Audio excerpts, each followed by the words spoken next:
Alors, bienvenue et merci de votre présence pour la table ronde Raison d'être, modèle de création de valeur. Et avant de commencer, je vais faire un tour de table, mais que je vais porter pour vous présenter chacun à votre tour. Alors, Pascal Laubry, qui est en face de moi, donc de la société Soytech, vice-président exécutif des ressources humaines et du développement durable. Bienvenue. Virginie Malnois, à côté de vous, donc Société Harmonie Mutuelle et directrice des nouveaux modèles.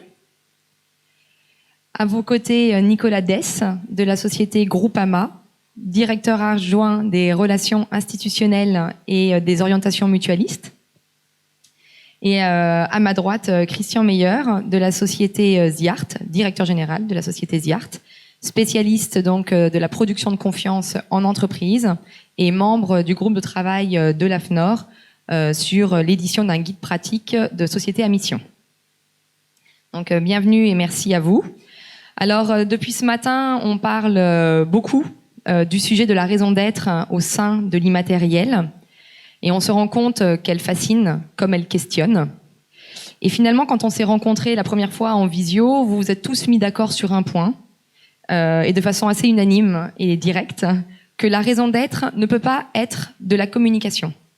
Et donc pour commencer cette table ronde, Christian, j'ai envie de vous demander de nous donner une définition du rôle de la raison d'être, sachant que pour le faire, vous avez le droit d'enlever votre masque. Merci Jennifer, ça fonctionne. Oui, je vais être pour cette première intervention assez légitimiste, si je peux dire, puisqu'il y a une définition de la raison d'être qui existe dans la fameuse loi Pacte de 2019 et qui stipule que la raison d'être est constituée des principes, c'est important ce mot de principe, dont la société, donc c'est une entreprise, mais ça peut être toute forme de société, se dote, et pour le respect desquels elle entend affecter des moyens. Donc la raison d'être n'est pas suspendue dans l'éther, il y a bien des moyens à y affecter dans la réalisation de son activité. Donc chaque mot compte, et on verra peut-être plus tard dans le débat, parce qu'on va parler un petit peu du rôle de la raison d'être, que ces fameux principes sous-tendent en fait une contribution au monde, une contribution de la société au monde sur un certain nombre de dimensions, si on fait référence à la table ronde précédente, évidemment des dimensions immatérielles et qui s'apparentent à ce qu'on appelle le reporting extra-financier. Alors, ça fiche toujours un peu une définition, mais ce qui est intéressant, c'est que la raison d'être, elle est quelque part tendue entre l'identité de l'entreprise, dans ses racines, et puis sa finalité. On peut y un terme conceptuel, une espèce de téléologie, c'est-à-dire de tension vers quoi et pourquoi, en fait, la société réalise et quel est son rôle dans le monde. On y reviendra peut-être plus tard sur le rôle de la raison d'être. Tout à fait. Merci Christian pour cette première définition et qui effectivement du coup n'évoque pas du tout le monde de la communication. Et pourtant, je sais, Pascal Laubry, que vous étiez quand même attaché à apporter une précision sur ce qu'on appelle la communication au nom de la raison d'être. Bien sûr, oui, je comprends l'idée quand on dit qu'il ne faut pas que ce soit de la communication. Il ne faut pas que ce soit des paroles en l'air. Il ne faut pas que ce soit des paroles insipides, des paroles creuses ou des promesses vaines. Ça, c'est tout à fait vrai, mais c'est un message. La raison d'être, c'est la volonté de formuler quelque chose et c'est la définition de la communication, par essence. Et autant, je pense qu'il ne faut pas que des entreprises ou des sociétés s'engagent dans la raison d'être pour cocher la case, faire semblant, faire comme les autres, parce que la loi Pacte le permet, beaucoup se sont engagés. Quand on lit certaines raisons d'être, on se demande à quoi on est avancé une fois que ces raisons d'être sont formulées. Mais c'est avant tout un acte de communication parce que précisément ça sert à fédérer en interne les parties prenantes externes, les actionnaires, les clients, les pouvoirs publics. Donc c'est un message fort qui doit être fort, mais c'est de la communication à bon escient, de la bonne communication. Merci. Donc si on résumait vos deux points de vue, finalement la raison d'être, une tension entre l'identité et la finalité, avec justement ce message à communiquer, non pas pour faire du marketing, mais pour engager et fédérer. Et donc Virginie, j'ai envie de vous donner la parole. Justement, vous diriez, vous qui avez expérimenté le chantier de la raison d'être au titre de société à mission, vous diriez qu'une raison d'être finalement réussie, c'est une raison d'être qui ? C'est une raison d'être qui est finalement une boussole stratégique. Pourquoi une boussole stratégique? Parce que la boussole, elle indique le nord, et elle indique le nord de façon pérenne. Donc en fait, la raison d'être, elle doit donner le sens et donner un sens durable à la société qui s'en dote. Et elle doit donner également du sens à l'ensemble des salariés qui y travaillent et aux parties prenantes qui sont autour, pour comprendre en quoi eh bien, on va participer à des enjeux qui nous dépassent. C'est-à-dire, la raison d'être, elle sort d'un autocentrage pour se préoccuper de l'autre et comprendre qu'il y a des intérêts supérieurs qui nous dépassent et auxquels on veut participer. Et pourquoi stratégique? Parce que, comme l'a évoqué très bien Christian tout à l'heure, la raison d'être, elle ne doit pas être suspendue en l'air, et elle doit servir en fait de filtre à toute la stratégie de l'entreprise. C'est une façon d'éclairer les décisions à prendre et qui sont parfois difficiles. Donc ça permet de choisir des directions et puis parfois d'en abandonner certaines. Donc pour moi, une raison d'être réussie, c'est une raison d'être qui est une boussole stratégique. Merci. Alors, quand on vous écoute, Christian, quand vous disiez finalement la raison d'être, elle doit porter une contribution au monde. Quand on vous entend, Virginie, sur la raison d'être, c'est une boussole stratégique, mais finalement, ce sont des intérêts qui nous dépassent. Et c'est à la fois un sens et du sens. J'aime beaucoup cette nuance. On voit quelque part que la raison d'être, elle porte une dimension existentielle. Et qui, du coup, dès lors où on dit ça, on comprend qu'en fin de compte, elle pose la question de quelle influence on va avoir sur le monde de demain, mais en même temps, qu'est-ce que l'on est de par notre histoire, notre passé, et donc nos racines, dont a déjà fait allusion Christian dans sa définition. Nicolas, j'ai envie de vous poser la question, vous qui êtes du groupe AMA, comment votre passé finalement agricole est venu influencer la construction de votre raison d'être, et est-ce que vous diriez que ce passé a permis d'augmenter la création de valeur inhérente à votre raison d'être? Oui, merci. Merci déjà pour l'invitation et pour la qualité des échanges qu'on a eus depuis ce matin. Moi, je partageais complètement ce qui a été dit, notamment sur ce qu'a dit Virginie juste avant, dans le sens à donner pour l'action. Quand on construit une raison d'être, on ne peut pas occulter, comme vous l'avez dit Jennifer, qui on est et d'où on vient. Groupama, on est une organisation professionnelle agricole. C'est dans nos gènes, c'est dans notre ADN. C'est une histoire qui est née de quelques agriculteurs qui se sont mis ensemble pour couvrir du risque, il y a plus de 120 ans. Et en 2018, quand on a travaillé notre raison d'être avec nos collaborateurs, avec nos 30 000 élus mutualistes, on se devait de respecter cet ADN agricole et la provenance finalement de cette raison d'être. La raison d'être de Groupama aujourd'hui, c'est celle-ci. Nous sommes là pour permettre au plus grand nombre de construire leur vie en confiance. Pour cela, nous sommes fondés sur des communautés d'entraide, proches et responsables.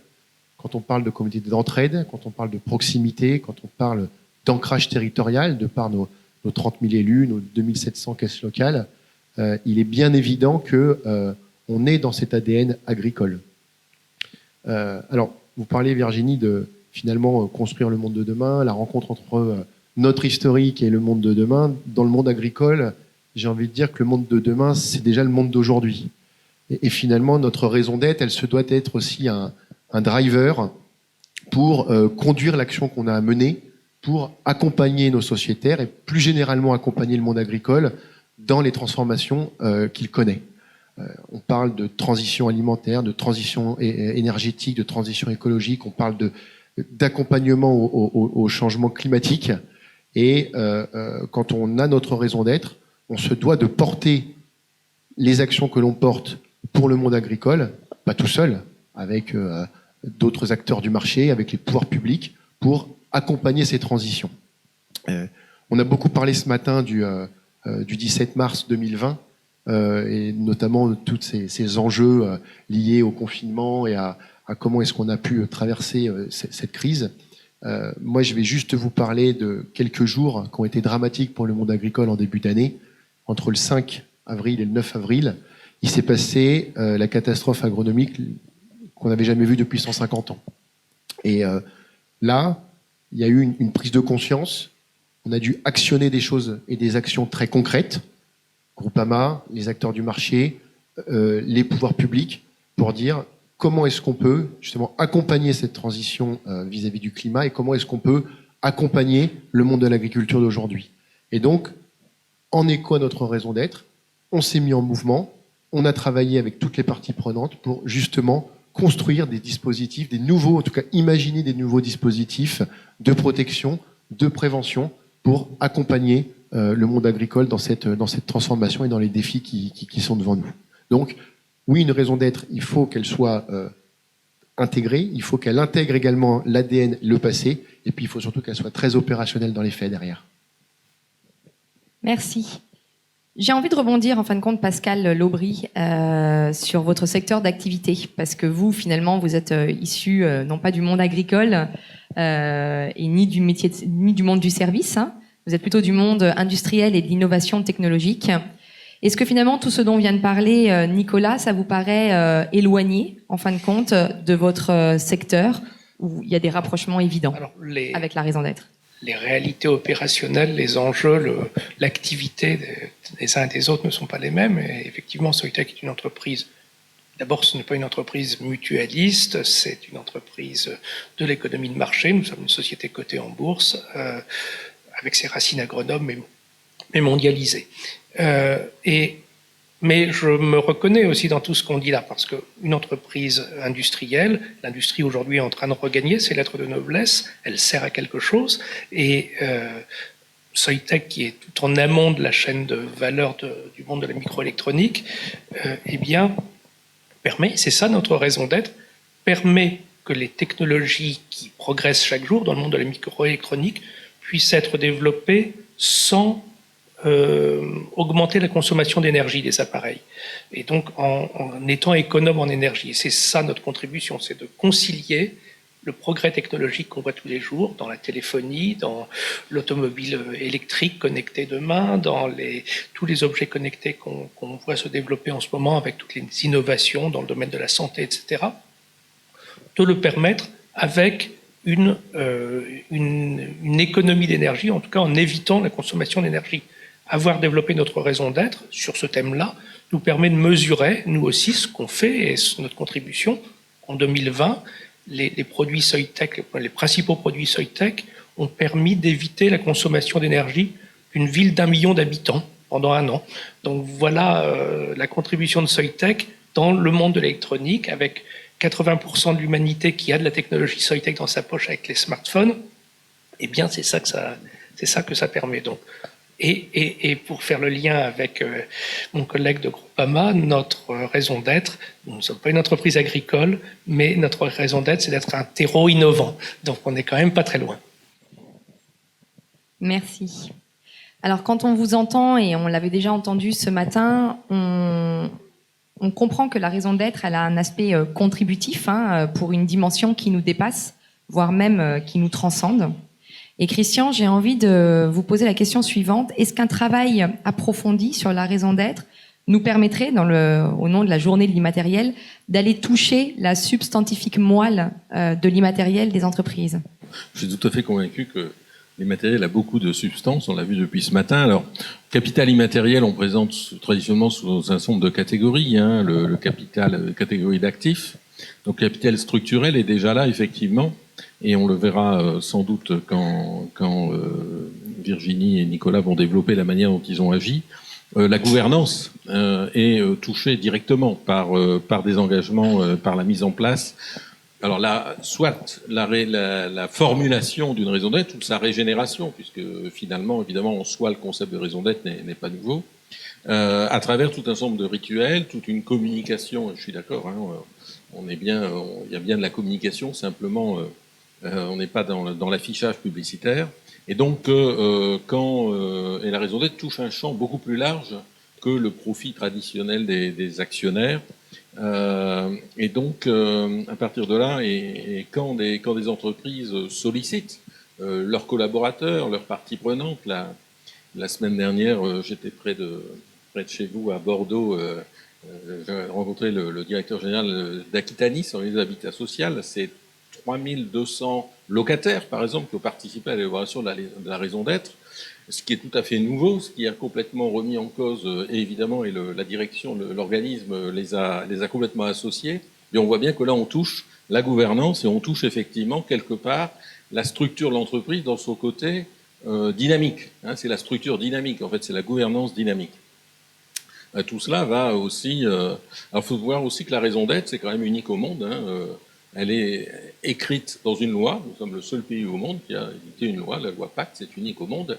Et qu'elle vise aussi à valoriser... alors, dans le groupe AFNOR auquel je participe, il y a évidemment des entreprises comme ici, mais il y a aussi les fameux organismes tiers indépendants qui doivent aujourd'hui chercher... Parce que la loi ne dit pas comment on évalue une raison d'être, très clairement. Donc, ils sont en train et nous avons beaucoup discuté là-dessus. Et un élément clé de la loi, c'est que cette loi vise à protéger les dirigeants. Ça vous rappellera peut-être quelques exemples récents. Mais les dirigeants qui donnent des inflexions à la politique de leur entreprise pour des objectifs qui dépassent le seul profit, quelque part, la loi, alors, je ne sais pas si jusqu'où ira la protection, mais en tout cas, la loi affirme que c'est tout à fait légitime qu'un dirigeant engage sa société dans ce sens. Et on voit bien que là aussi, eh bien, c'est un petit peu, on touche à la structure, en tout cas, la structure de l'entreprise, et à travers aussi, alors, autre point, c'est que la loi exige que cette raison d'être se traduise dans des actions et ça va remettre en cause, enfin en tout cas ça va nourrir différemment sans doute les modes de décision. Deuxième, un autre actif important immatériel, c'est bien entendu le capital humain. Et on a vu, alors tout à l'heure je disais qu'il y avait une contribution de la raison d'être au sens de l'entreprise. Qui porte le sens dans l'entreprise, sinon les femmes et les hommes qui la composent. Quand on parle de raison d'être, être, je pense que quand même l'être, c'est quand même fondamentalement humain. On symbolise, on sublime à travers l'entreprise cet être. Voilà. Donc le capital humain, évidemment, est directement concerné, et notamment à travers le fait aussi que viser une raison d'être, ça va viser une exigence, ça va élever l'exigence, ça va nécessiter de travailler sur des compétences, c'est le cas de le dire, de savoir-être. Donc ça va élever, ça a tendance à élever, déjà à valoriser, à montrer tout ce qu'apportent les hommes à cette finalité qui dépasse l'entreprise et ses fonctions immédiates. Et donc finalement, quand on s'engage, et je pense qu'on va l'entendre dans les témoignages, quand on s'engage dans ce genre de démarche, on parle essentiellement, ces démarches concernent essentiellement finalement la dimension humaine de l'entreprise. Alors il y a un troisième capital qui a été évoqué ce matin, capital relationnel, j'y reviendrai peut-être plus tard, mais il y aura des choses aussi à dire sur ce troisième capital très important de la dimension immatérielle de l'entreprise. Donc finalement, la raison d'être, 3 capitales, mais également une notion de être sur lequel vous avez insisté, une notion de être qui poserait vraiment une question philosophique. Donc vous affirmeriez finalement que la raison d'être vient toucher la substantifique moelle de l'immatériel. Effectivement, pour répondre précisément à la question, oui, puisque la substance de toute façon de l'entreprise, y compris d'ailleurs, parce que y compris les produits matériels de l'entreprise, que sont-ils finalement, sinon que la production des hommes et des femmes et de réflexion immatérielle. Pascal Laubry, quand on s'est rencontrés, vous avez dit aussi une phrase que j'ai trouvée fort intéressante sur la raison d'être. Vous avez dit, pour vous citer, « La raison d'être vient définir la place qui est la nôtre dans une chaîne de valeurs ». Et j'ai envie de vous poser la question suivante. Comment on fait quand on est une société comme la vôtre, où on n'est qu'à une place précise d'un processus, et notamment à l'amont, et qu'en fin de compte, la raison d'être, on vient de dire qu'elle avait une portée sociétale, donc très aval. C'est vrai, mais je crois que c'est plus facile d'agir quand on est tout au début de la chaîne que tout à la fin, d'abord. Mais vous avez raison, quand on s'est questionné sur notre raison d'être, la place qui est la nôtre dans la chaîne de valeur de la microélectronique, tout en amont, nous développons, nous fabriquons des matériaux sur lesquels ensuite vont être créées les puces, les applications électroniques qu'on trouve dans tous les appareils qui font notre vie quotidienne aujourd'hui. Et ces matériaux que Soitec fabrique, ils ont la particularité, comme je l'expliquais tout à l'heure, de concilier le progrès et l'économie d'énergie. C'est une responsabilité énorme. C'est une responsabilité énorme. On sait qu'on a réussi aujourd'hui dans le monde des smartphones. On sait qu'on est indispensable pour le développement de la 5G. On sait que pour la voiture électrique, effectivement, appliquer notre technologie à un matériau va permettre de démocratiser finalement le véhicule électrique et aussi d'avoir un effet aussi très très positif sur l'aspect énergétique des véhicules électriques.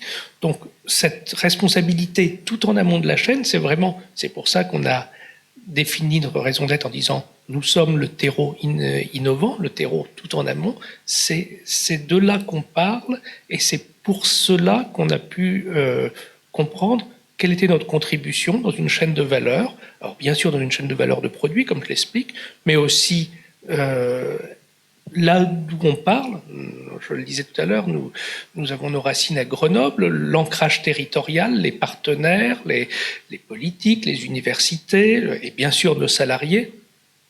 Tout ça, c'est là d'où on parle. Et dans cette raison d'être, se poser la question de qui nous sommes, quel écosystème autour de nous, quels sont tous nos partenaires, qu'est-ce qu'ils pensent de nous, qu'est-ce qu'ils attendent de nous a aidé à définir cette raison d'être. Donc vraiment,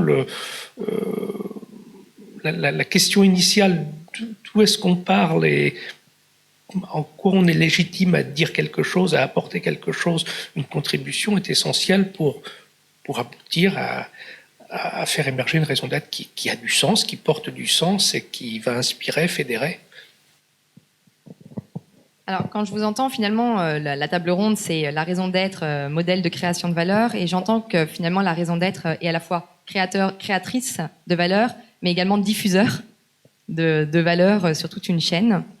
Et du coup, j'ai envie de rebondir sur vous, Nicolas et Virginie, qui êtes tous deux issus d'un modèle mutualiste, parce que vous, pour le coup, la création de valeur, vous la voyez plus d'un angle écosystémique. Donc une diffusion, mais peut-être pas une diffusion horizontale sur une chaîne de valeur, mais plutôt écosystémique. Et Virginie, est-ce que vous pourriez nous expliquer à partir d'un modèle concret d'harmonie mutuelle, qu'est-ce que vous entendez par cette notion de valeur écosystémique ? Oui, bien sûr. Alors d'abord, je vais donner notre raison d'être pour qu'on comprenne comment ça fonctionne. Alors, la raison d'être d'harmonie mutuelle, c'est agir sur les facteurs sociaux, environnementaux et économiques qui améliorent la santé des personnes autant que celle de la société en mobilisant la force des collectifs.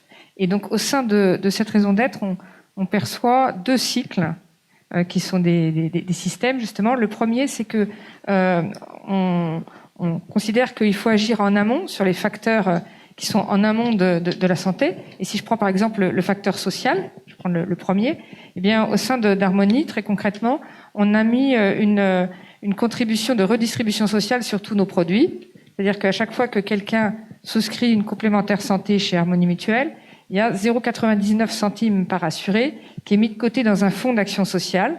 Ce fonds d'action sociale, il permet d'aider les personnes qui, à un moment donné, peuvent rencontrer une difficulté très particulière. Typiquement, par exemple, faire face à une dépense un peu élevée, l'achat d'un fauteuil roulant, par exemple, puisque les systèmes de remboursement, c'est comme ils sont annuels, ils sont sur des montants, sur le petit appareillage qui reste faible et qui ne permet pas de rembourser un fauteuil roulant, ou l'acquisition d'un appareil auditif, enfin voilà, différentes choses. Et quand on agit pour aider sur le dispositif social quelqu'un, finalement, on améliore la santé de cette personne-là, on la maintient dans une société plus active, c'est-à-dire qu'il va y avoir moins d'absentéisme, et donc moins d'absentéisme, plus engagé dans l'entreprise, et l'entreprise va aller mieux, donc l'économie globale de la société va aller mieux. Et également, cette personne, elle va être en bonne santé plus longtemps. Donc dans une société qui vieillit, on va limiter la période de mauvaise santé. Vous savez qu'en France, la durée de vie en bonne santé est réduite, alors que la durée de vie globale continue à augmenter très doucement, elle stagne. Donc ça veut dire que la durée de vie en mauvaise santé, dépendante, augmente. Avec le vieillissement de la population, c'est une véritable difficulté économique et sociale qui est devant nous. Donc quand on arrive à améliorer la durée de vie en bonne santé, on agit sur la société. Et quand la société va mieux, eh bien, elle peut mieux prendre soin de ses plus fragiles. Et donc, elle intervient sur le dispositif social. Vous voyez, la boucle est bouclée. Et on a une deuxième boucle dans notre raison d'être, c'est le fait qu'il faut agir sur les trois facteurs sociaux, environnementaux, économiques. Et la crise sanitaire que l'on a traversée nous l'a bien montré. La première des choses qu'il a fallu faire, c'est assurer aux salariés des entreprises qui ne pouvaient plus continuer leur activité, leur assurer un revenu. Et donc, ça a été le chômage partiel. Et également s'occuper des hommes et des femmes qui avaient de jeunes enfants et qui ne pouvaient pas travailler chez eux parce qu'il fallait qu'ils s'occupent des petits. Donc, c'était le chômage partiel également étendu, les arrêts de travail étendus aux personnes qui avaient une garde d'enfants à domicile. Donc voilà. Donc, vous voyez, la partie économique était essentielle pour que l'économie globale, pour que l'ensemble des personnes continuent à bien se sentir. Et puis, on s'est rapidement aperçu aussi que, à force de confiner les gens, s'il n'y avait plus de lien social, les gens n'allaient pas bien. C'est ce dont on s'est aperçu, à commencer par les personnes plus âgées qui n'avaient plus de visite. On s'est dit, il faut remettre de la visite vis-à-vis des publics plus âgés et fragiles. Et puis enfin, je vais rien vous apprendre en vous disant que quand même, on a bien révélé que la biodiversité, l'environnement étaient essentiels. Donc, en fait, il ne faut pas agir seulement sur un des critères, mais sur les trois à la fois. Et c'est les trois, quand on agit dessus de façon individuelle chacun et de façon plus systémique au sein d'une mutuelle comme la nôtre, où on a 60 000 entreprises clientes qu'on peut emmener dans ce dispositif et 4 600 000 assurés, eh bien, on emmène tout ce dispositif, on agit donc sur la santé de la société. Et si la société va mieux, globalement, chacun va se sentir mieux aussi. Voilà. Et on met un cercle vertueux et on rend une planète habitable. Merci Virginie. Alors, une dimension finalement qui permet à toutes les entreprises d'agir dans le même sens, hein, c'est agir sur la santé du monde, de l'économie et des salariés. Et pour autant, on l'a entendu ce matin, il y a aussi nécessité pour une entreprise d'être incomparable, d'être unique, pour maintenir aussi sa position concurrentielle. Et donc justement, Nicolas, j'ai envie de vous poser la question, est-ce que la création de valeur portée par une raison d'être est unique ? Et autrement dit, est-ce que la raison d'être, de par sa composition, permet à la création de valeur d'être totalement inimitable et donc à forte valeur concurrentielle ? Alors, quand on parle de création de valeur, de raison d'être et d'être inimitable, je pense qu'il faut garder beaucoup d'humilité, puisque là, on n'a pas de monopole de la création de valeur, en tout cas, je pense, aucune entreprise peut se prévaloir de ça. Non, je pense que la déclinaison opérationnelle, la façon de faire vivre de façon très concrète une raison d'être, évidemment, c'est là où on crée de la valeur, et c'est là où à défaut d'être inimitable, c'est là où on crée des facteurs différents et différenciants. Moi, j'ai parlé du monde de l'assurance. Virginie en est représentante également. On avait quelqu'un d'Alliance ce matin. Quand on s'amuse à lire un peu toutes les raisons d'être des assureurs, on se rend compte qu'il y a quand même une veine un peu commune. Même si les termes, des fois, sont un peu différents, on se rend compte qu'on est orienté un peu vers les mêmes choses. Donc, après, évidemment, c'est dans la déclinaison opérationnelle qu'on va créer de la valeur et qu'on va créer quelque chose de différenciant. Pour le compte de Groupama, on a cette force qui est de pouvoir s'appuyer sur 2700 caisses locales, donc des caisses locales qui sont des territoires autour de nos agences, et 30 000 élus. On a une ultra-territorialité qui est issue d'ailleurs aussi de notre monde agricole, notamment au milieu rural, qui nous permet d'exprimer de façon très concrète et opérationnelle notre raison d'être. C'est la façon dont nous, on va créer de la valeur. C'est certainement reproductible par d'autres acteurs, etc. Mais c'est là où nous, en tout cas, on a eu le parti pris de se dire on va pouvoir créer de la valeur et faire vivre finalement notre raison d'être pour le bien commun à travers les territoires. Il y a une autre chose, et là je rebondis ici sur ce qu'a dit Virginie, c'est la manière d'agir. On a parlé ce matin de RSE. On est en train de revoir notre modèle RSE au niveau de Groupama, et le toit finalement de la maison RSE Groupama, c'est notre raison d'être. Et dans la déclinaison des axes et de la stratégie RSE que l'on porte au niveau du groupe, et dans les manières d'agir et de contribution à la RSE que l'on porte, à chaque fois, on se posait la question de se dire est-ce que si l'on fait ça, est-ce que si l'on agit sur cet item ou sur celui-ci, est-ce qu'on répond à notre raison d'être? Et je pense que se poser les bonnes questions, c'est ce qui permet effectivement de donner vie à la raison d'être et pour le coup effectivement de créer de la valeur. Christian, alors quelque part ça m'interpelle ce que vient de dire Nicolas, parce que vous êtes sensible au lien, à l'altérité, et donc là quand j'entends la raison d'être, c'est le toit de la RSE. J'ai envie de vous poser la question, finalement, est-ce que la raison d'être a raison toute seule? Ça pose une question intéressante parce alors évidemment, on vient de parler de l'unicité. Donc, chaque entreprise est absolument unique. Toute personne qui a coopéré avec des entreprises, y compris parfois du même secteur, dont les produits semblent similaires, en fait, dès qu'on entre en proximité de l'entreprise, quand on en est client, et notamment par l'aspect expérientiel qui a été évoqué ce matin par Jérôme, chaque entreprise est différente, unique, et va renforcer évidemment tout ce courant de la raison d'être, toute cette dynamique va renforcer cette unicité qui nécessite parfois et souvent de l'être pour dans cette tension dont on vient de parler. Donc l'entreprise, c'est donc d'abord une identité. Alors l'identité qui est liée à son mythe fondateur, parfois à ses dirigeants et aux personnes qui la composent. Mais attention, parce que il y a un risque, comme dans tout, il y a un risque qui serait un risque de fermeture. Un risque d'une raison d'être, je vais parler trivialement, un peu nombriliste.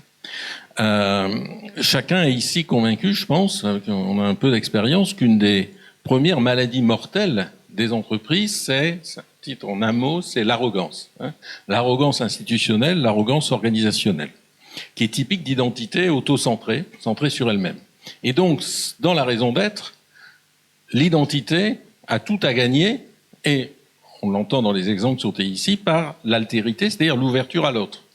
Que ce soit le client, que ce soit le partenaire, c'est aussi l'autre à soi-même, parce que le collaborateur est partie prenante, mais il est aussi salarié avec des droits vis-à-vis de l'entreprise.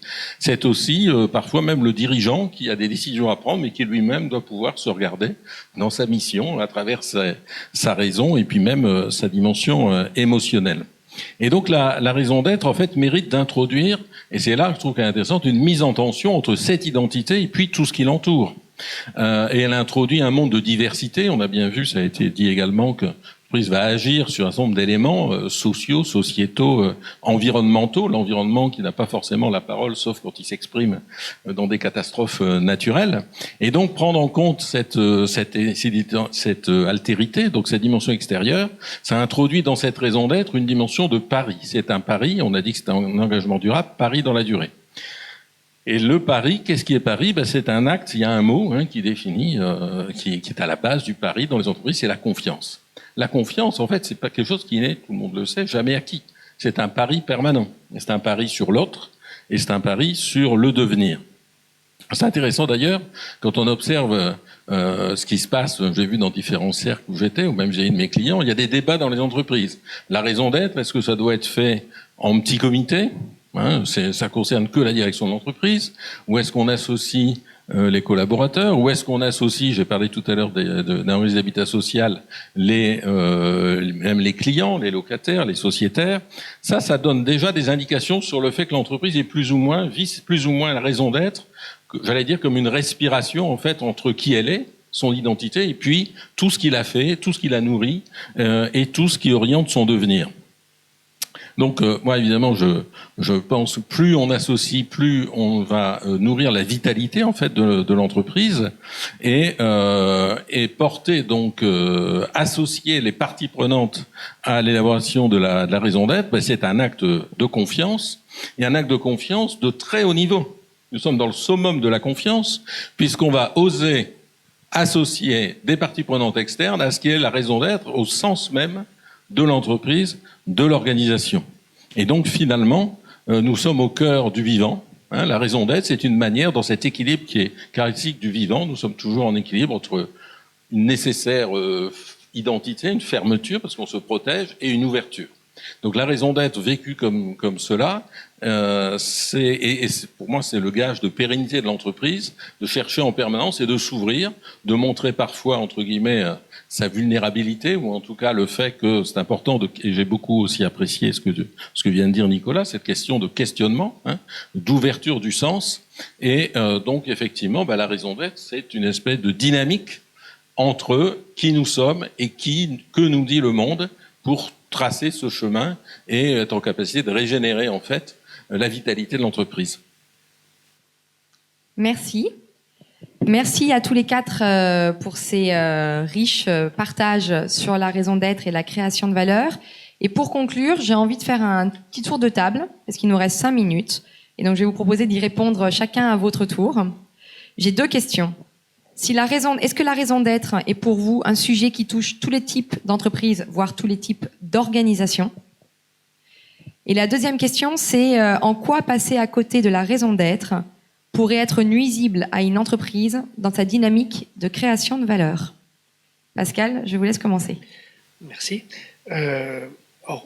Oui, a priori, c'est interdit à personne de définir une raison d'être. Je pense que c'est inspirant, c'est utile, mais c'est une question de maturité, de désir d'avoir une raison d'être. Je pense que beaucoup d'entreprises s'en passent. Donc, la preuve, c'est beaucoup d'entreprises se débrouillent très bien sans raison d'être, et ça ne s'impose pas. Mais je pense que c'est vraiment un plus de sens, comme vous disiez tout à l'heure, un plus inspirant, qui s'adresse à tout type d'entreprise. La contribution d'une entreprise dans ce qu'elle soit petite, locale, multinationale, il y a des enjeux sociétaux toujours qui sont à la clé et qu'il convient de se poser. Si on passe à côté, on passe à côté du sens. Et alors bon, il y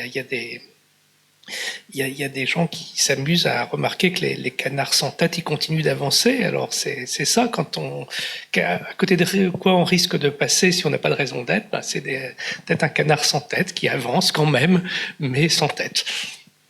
Merci. Virginie, qu'est-ce que vous aimeriez rajouter sur tout ça? Alors, je partage tout à fait le fait que c'est pour tout le monde.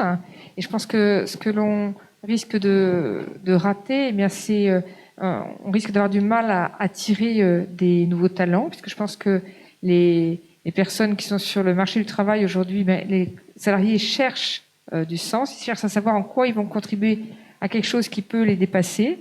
Et donc, si on ne sait pas doter d'une raison d'être, il va manquer peut-être cette dimension-là pour attirer et engager, parce que je pense que c'est important. Et puis le deuxième risque que je vois, c'est on est face à beaucoup de transformations, des transformations sociétales, des transformations digitales, il y a beaucoup de transformations, et donc on a besoin de pivoter. On en parle beaucoup pour les startups, ça fait partie de leur modèle, mais je pense que les grandes entreprises ont également besoin de pivoter, c'est-à-dire adapter l'activité. Si on s'est doté d'une raison d'être, ça facilite les choses, puisque on peut pivoter, adapter l'activité, tout en restant conforme à sa boussole. Donc c'est plus facile d'emmener tout le monde dans cette transformation.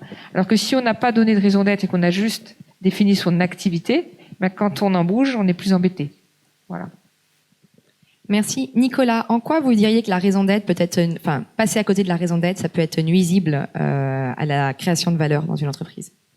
Je ne sais pas si on peut utiliser le mot de nuisible, parce que comme l'a dit Pascal, il y a beaucoup d'entreprises qui se débrouillent sans. Moi, je pense que ça permet d'être une sorte de catalyseur d'énergie. Si on passe à côté, ça évite de se disperser, ça permet de maintenir le cap, la boussole. Et peut-être qu'il y a une chose que je voudrais peut-être ajouter en complément.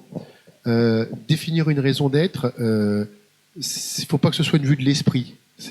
Ça doit catalyser les énergies, ça je viens de le dire, mais c'est aussi surtout un formidable dispositif qui embarque tout le monde.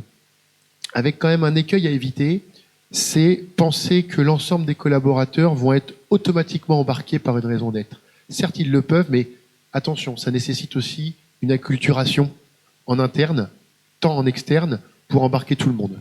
Voilà, c'est juste ça que je voulais rajouter. Merci pour ces précisions. Christian, le mot de la fin.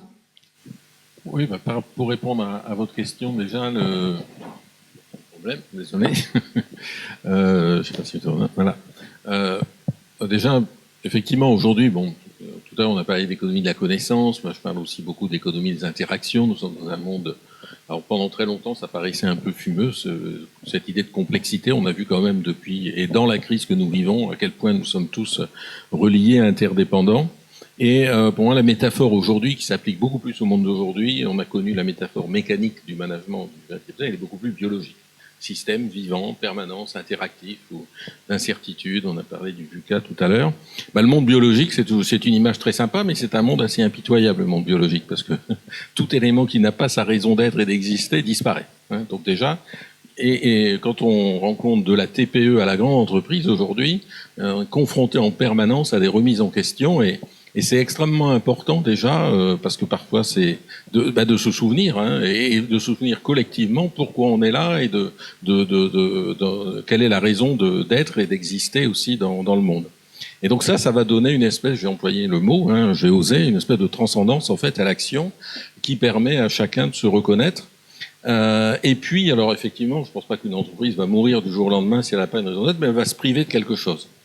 elle va se priver peut-être justement des meilleurs talents, ou en tout cas de gens sensés, hein, ou en recherche de sens, puisque tous nous sommes en recherche de sens. Apparemment, ce qui change un peu, même, c'est que dans les dernières générations, c'est pas qu'ils cherchent plus de sens, c'est qu'aujourd'hui, ils en font une exigence sur le recrutement. Ils osent dire, je vais pas dans cette entreprise parce qu'il n'y a pas, je ne me reconnais pas dans sa raison d'être. Donc ça, on peut passer quand même à côté d'un certain nombre de choses. Ça peut être aussi les innovateurs qui réfléchissent quand on est innovant, à quoi je participe. On a eu l'exemple tout à l'heure qui a été donné par Pascal. On participe à des choses, on participe à construire le monde de demain, et donc avoir une raison d'être qui nous réunit, ça va orienter et ça va donner du sens à l'innovation. Puis bien entendu, on est tous, une entreprise est censée avoir des clients, les consommateurs et désormais de plus en plus citoyens sont exigeants, et quelque part donc la raison d'être, non pas comme une espèce de phrase suspendue, mais dans sa traduction. Et ça, peut-être, je voudrais revenir un peu là-dessus, parce que et pour rester dans l'environnement français, mais parce que c'est un acte très fort dans cette loi Pacte, il dit bien que la raison d'être, c'est une articulation qui doit générer des actions, qui doit générer une transformation. Et les organismes tiers indépendants avec qui on a travaillé dans ce groupe vont regarder, est-ce que les transformations sont menées, est-ce que des actions sont menées, est-ce que des opérations sont mises en place qui sont cohérentes, alignées, j'aime pas trop ce mot, moi alignées, je préfère dire cohérentes avec la raison d'être. Et ça, c'est des points de repère pour tout le monde. Et alors évidemment, ça concerne peut-être encore qu'une partie minoritaire de la population, mais les consommateurs, les citoyens commencent à regarder ces choses-là, et ça devient, moi j'ai vu des cas autour de moi, y compris en B2B, des entreprises qui décident d'arrêter de s'adresser à tel fournisseur parce qu'il n'y a pas, non pas parce qu'il n'y a pas une raison d'être écrite, mais la raison d'être, c'est la clé de voûte. La raison d'être, c'est ce qui va permettre de déployer toutes ces actions qui ont du sens. Donc on se prive réellement de quelque chose. Et puis, pour terminer là-dessus, parce que j'ai parlé de la loi, la raison d'être aussi, c'est aujourd'hui positionner sur le chemin pour acquérir la qualité de société à mission. Donc là, c'est lié, donc l'entreprise qui réfléchit à ça. Donc il y a une véritable réflexion stratégique, savoir est-ce que nous voulons acquérir cette qualité, est-ce que dans notre univers c'est intéressant. C'est intéressant de voir d'ailleurs que ces derniers temps, c'est beaucoup de PME qui aujourd'hui recherchent cette qualité société à mission, parce que ça leur permet de dire des choses assez profondes au monde qui les entoure. Donc effectivement, pour conclure, donc pas nécessaire forcément, il y en a qui peuvent avancer sans, mais en tout cas indispensable dans un projet de RSE ou de société à mission. Dans les éléments de création de valeur, donc vous parliez de confiance, de sens, de talent, de dynamique du mouvement, de différenciation. Et un mot qu'on n'a pas dit mais que j'ai entendu dans tout ce que vous avez pu partager, c'est aussi l'appartenance. Et donc refaire unité en fait. Voilà. Merci beaucoup. Merci.